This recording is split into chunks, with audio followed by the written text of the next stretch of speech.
Welcome back, Fair Knowledge Academy, Mastering in English, presented by Abdur Rashid Khan.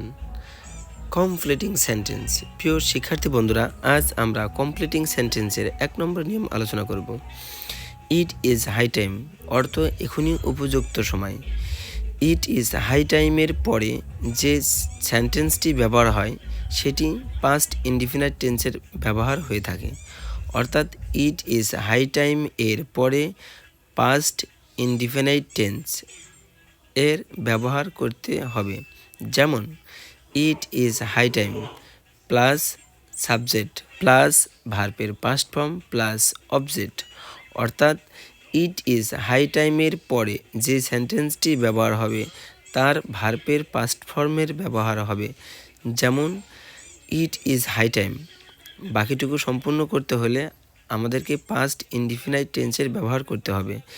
যেমন it is high time we stopped air pollution. It is high time we visited them. It is high time you changed your bad habit. It is high time she studied more. তবে শিক্ষার্থী বন্ধুরা, technique রয়েছে। যদি আমরা completing সেন্টেন্সের নিয়ম অর্থ দুটিই যদি না পারি, তাহলে ইট ইজ হাই টাইম এর পরে উই স্টপড এয়ার পলিউশন এটা খারাপ কিছু বোঝালে, আর we stopped air pollution, load shedding, traffic jam এরকম কোনো কিছু খারাপ কিছু বন্ধ করার ক্ষেত্রে উই স্টপড হবে।